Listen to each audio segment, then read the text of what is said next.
Video like जरूर कर लीजिए और ऐसे वीडियो लगातार फ्री में पाने के लिए चैनल को तुरंत सब्सक्राइब कर लीजिए और बेल आइकन को जरूर टैप कर लीजिए ताकि आगे भी सारे वीडियो आपको मिलते रहे। यूट्यूब में फॉलो करते हैं तो प्लीज ये वाला फ्री टेलीग्राम चैनल जरूर ज्वाइन कर लीजिएगा। सारे नोटिफिकेशन सारे अपडेट यहीं पे आते हैं, ध्यान रखिए।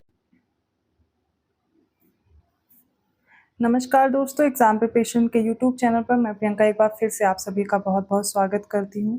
और आज का जो ये वीडियो है ये यूपी पीसीएस प्रीलिम्स एग्जाम जो 2025 आप लोग देने वाले हैं, इसमें किस सब्जेक्ट से कितने प्रश्न पिछले वर्ष पूछे गए हैं ये मैं बताने वाली हूँ। और इसके साथ ही आप कौन कौन से सब्जेक्ट 3 से 4 सब्जेक्ट पढ़कर ही आप अपने प्रीलिम्स को क्वालिफाई कर सकते हैं, इसके लिए मैं हेल्प करने वाली हूँ।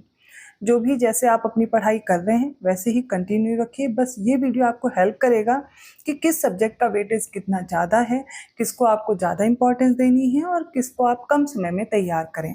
हर सब्जेक्ट के अपना अपना एक महत्व है और उसको तैयार करना ज़रूरी है, लेकिन प्रीलिम्स क्वालिफाई करने के लिए ज़रूरी नहीं आप सारे सब्जेक्ट्स पे उतना ही टाइम दें। आपको सिर्फ उतना टाइम देना है जितने में आप कट ऑफ क्वालिफाई कर सकें। पहली बात तो ये डिस्कस करूंगी। दूसरी बात ये बताऊंगी कि आपको कैसे तैयारी करनी है। आप जैसे तैयारी करें अच्छी बात है, आप उसी टाइप प्रिपेयर करते रहिए, लेकिन अगर लग रहा है कि आप प्रैक्टिस करने में आपके नंबर्स कम आ रहे हैं या भी कोई सब्जेक्ट छूटा जा रहा है तो लगभग 60 दिन का समय है आपके पास, और कैसे तैयारी करनी है वो भी मैं आपको बताऊंगी। तो पूरा वीडियो ध्यान से देखेंगे। सबसे पहले मैंने जो सब्जेक्ट्स हैं जिनसे प्रश्न पूछे जाते हैं वो सब्जेक्ट्स मैंने लिया है और सब्जेक्ट्स के अकॉर्डिंग बताऊंगी कि कितने क्वेश्चन पिछले वर्ष पूछे गए। मैंने 2 साल लिया है, 2024 और 2023, और मैं आपको बताऊंगी भी कि कितने प्रश्न हर साल आते रहे हैं, ठीक है, और किस सब्जेक्ट से आपको कितने प्रश्न पढ़ने हैं, ठीक है। सबसे पहले देखते हैं करंट अफेयर्स का। तो 2024 में कितने प्रश्न आए थे और 2023 में कितने आए थे। तो देखिए 2024 में आए थे ये 30 क्वेश्चंस, ठीक है, और 2023 में कितने आए थे तो 29 प्रश्न आए थे। तो आपको क्या आइडिया लगा कि 30, लगभग 30 के आसपास 25 से 30 प्रश्न आपके करंट अफेयर्स से आते हैं। तो एक बहुत बड़ा पोर्शन करंट अफेयर्स कंप्लीट कर रहा है और आपको 1 साल का कंप्लीट करना होता है। ये तो सभी को पता है कि करंट अफेयर का अपना बहुत बड़ा रोल है इसमें यूपी पीसीएस एग्जाम में। और पिछले साल के प्रश्नों को देख के समझ में आ गया होगा कितने स्टेटमेंट भरे हुए प्रश्न थे। आरओ का एग्जाम दूसरी तरह का था, लेकिन यूपी पीसीएस का आप जो 23 दिसंबर वाला एग्जाम दे करके आए थे तो आपको पता है कि पैटर्न कैसा रहा है, ठीक है। अब आगे देखते हैं हिस्ट्री से कितने प्रश्न रहे थे। तो 2023 की अगर मैं बात करूं तो यहाँ से लगभग 25 से 26 प्रश्न थे। मैं 26 लिख रही हूँ यहाँ पर, ठीक है। और यहीं पर देखेंगे तो लगभग 25 के आसपास ये 25-26 प्रश्न यहाँ से भी थे। मतलब 2024-2025 में लगभग सेम थे। एंशियंट, मेडिवल और मॉडर्न आपको अब तीनों पढ़नी होती है, ठीक है। पहले क्या था, सिर्फ मॉडर्न पढ़ लिया काम चल जाता था, लेकिन नहीं, अभी आपको क्या करना है, तीनों पे फोकस करना है, तीनों से प्रश्न आते हैं। हाँ, मॉडर्न हिस्ट्री से क्वेश्चन थोड़े ज़्यादा होते हैं, ठीक है। तो आपने देखा लगभग 30 प्रश्न, 25 से 30 प्रश्न आपके करंट अफेयर्स हैं और लगभग 30 पहुंच ही जाते हैं। हिस्ट्री में 25 प्रश्न, तो 20 से 25 प्रश्न आपके हिस्ट्री के हैं। अब बात करती हूँ मैं ज्योग्राफी की। तो ज्योग्राफी में 2023 में कितने प्रश्न आए थे तो 21 थे। 11 वर्ड से थे और 11 इंडियन ज्योग्राफी से थे, मतलब दोनों से लगभग बराबर आ रहे हैं, ठीक है। ज्योग्राफी में यहाँ पर 23 प्रश्न आए थे। तो आप देख रहे हैं 20 से 25 प्रश्न का रेशियो यहाँ पर भी है। तो करंट अफेयर, हिस्ट्री और ज्योग्राफी अगर इनको मिला लिया जाए, ठीक है, तो आप देखेंगे 75 से 85 तक के जो प्रश्न हैं वो ये 3 ही कवर कर ले रहे हैं, ठीक है। इसके बाद में पॉलिटी की बात करूंगी। तो इतना समझ में आ गया किससे कितने प्रश्न आ रहे हैं, ठीक है। आगे बढ़ते हैं, पॉलिटी का देखते हैं। ओके, पॉलिटी में 2024 में भी 22 थे और 2023 में भी 22 थे। तो 20 से ऊपर ही प्रश्न आते हैं, 20+ इसमें भी आएंगे।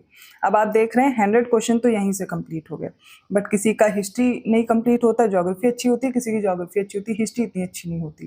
तो 1-2 सब्जेक्ट में आप देख सकते हैं कि किसी ना किसी में दिक्कत होती है, हो सकता है किसी के सारे तैयार हों।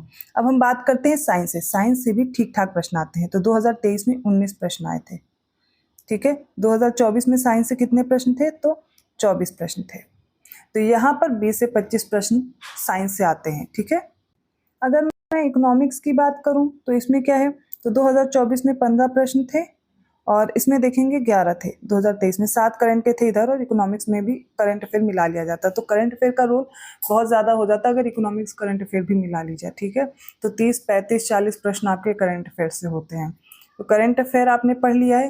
करंट अफेयर के साथ साइंस के जो क्वेश्चन होते बहुत टफ नहीं होते। पिछली बार आपने देखा रिपीटेड क्वेश्चन थे, पीवाईक्यूज अगर आपने अच्छे से किए थे तो साइंस के क्वेश्चन हल हो सकते थे, बट आगे ऐसा नहीं है कि ऐसे ही प्रश्न होंगे। लेकिन आपने अगर पीवाईक्यूज को अच्छे से किया हुआ है तो साइंस के मोस्ट ऑफ द क्वेश्चन आप सही कर सकते हैं, ठीक है। तो पॉलिटी, ज्योग्राफी, हिस्ट्री, इकोनॉमिक्स और करंट अफेयर मैंने बता दी है। लेकिन मिसलिनियस से भी क्वेश्चन आते हैं, यूपी स्पेशल से भी क्वेश्चन आते हैं, इन्वायरमेंट से भी प्रश्न आते हैं, उनको भी देखते हैं। तो अब बात करती हूँ मैं मिसलिनियस टॉपिक की। यहाँ पर आपके कुछ टॉपिक्स आ जाते हैं जिनसे 2024 में 3 ही प्रश्न थे, लेकिन 2023 की बात करें तो यहाँ से 10 प्रश्न थे। तो लगभग 10 क्वेश्चन, 10 से 12 क्वेश्चन का यहाँ पर रहता है। और इन्वायरमेंट से 6 प्रश्न थे 2023 में, 2024 में भी 6 ही प्रश्न थे। यूपी स्पेशल से 1 था 2024 में, और यहाँ पर 6 प्रश्न थे, ठीक है, 2023 में। इसमें करंट के भी थे क्वेश्चन 2 और बाकी 4 यूपी जीके से, स्टैटिक जीके से प्रश्न थे। तो इस तरीके से प्रश्न हैं आपसे जो पूछे जाते हैं, सब्जेक्ट वाइज मैंने बताए हैं। लेकिन अब आपको समझना है कैसे आप कौन से सब्जेक्ट चुने जिनसे आप एग्जाम क्वालिफाई कर लें। तो देखिए, सबसे पहले आपको करंट अफेयर पढ़नी है। करंट अफेयर से 30 से 40 प्रश्न आते हैं, ठीक है। करंट अफेयर के बाद आपको ज्योग्राफी पढ़नी है, प्लस साइंस और इन्वायरमेंट पढ़नी है।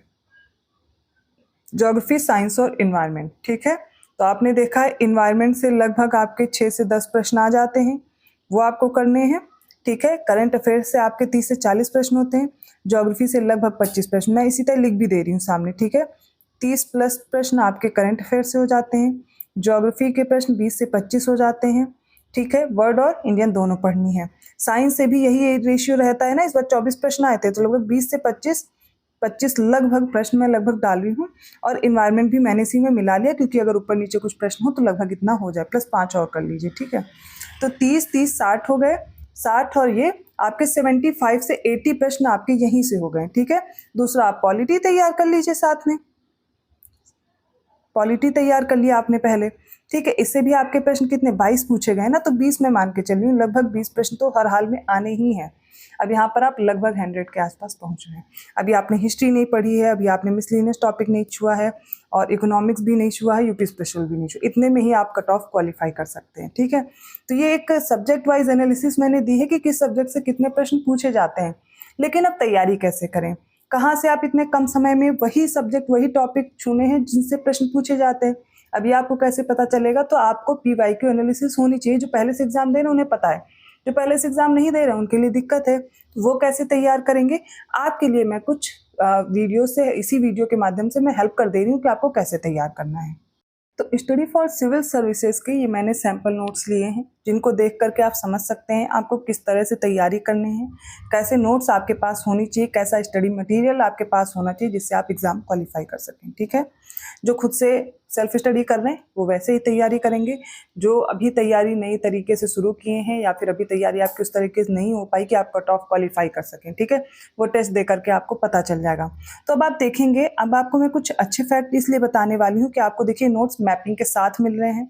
आप इन नोट्स को देखिए, यहाँ पर आपको मैपिंग के साथ सारी इन्फॉर्मेशन दी गई है, प्लस ये जो लेटेस्ट अपडेट है करंट अफेयर का वो भी करके दिया जा रहा है। वैसा नहीं कि आप जैसे कि अभी देखेंगे एक नया टॉपिक आपने करंट अफेयर में पढ़ा होगा कि जो इंडिया की कोस्टल बाउंड्री है वो बढ़ गई है, उसकी लेंथ बढ़ गई है। लेकिन एनसीईआरटी में आप उतना ही पढ़ते जा रहे हैं, अभी तक जो नोट्स आप पढ़ते जा रहे हैं उतनी पढ़ते जा रहे हैं, और इसको अलग से टॉपिक करके आप पढ़ रहे हैं। तो फिर आपके पास कंफ्यूजन क्रिएट हो रहा है। वो कंफ्यूजन ना क्रिएट हो इसलिए आपके पास अपडेटेड नोट्स होने चाहिए, ठीक है। तो वो अपडेटेड नोट्स आप यहाँ पर देख सकते हैं। ये देखिए, ये आपका टॉपिक है जो कोस्टल बाउंड्री इंक्रीज हुई है, लेकिन अभी तक आप जो सब स्टडी मटेरियल पढ़ रहे हैं वहाँ पर अपडेटेड नहीं है। अब आपको यहाँ पर इतनी मेहनत नहीं करनी पड़ेगी इन नोट से कि आपको अलग से पढ़ना पड़े। यहाँ पर आप देखेंगे आप कितनी हो गई, 11,098.81, ठीक है, इतनी किलोमीटर की हो गई है।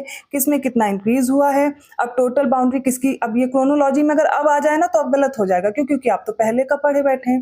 लेकिन यहाँ पर आप देखेंगे कोस्टल बाउंड्री किसकी कितनी है, गुजरात ज़्यादा है, अंडमान निकोबार ज़्यादा है, किसकी कितनी ज़्यादा हुई और कितनी बढ़ी, ये भी आपको पता होना चाहिए।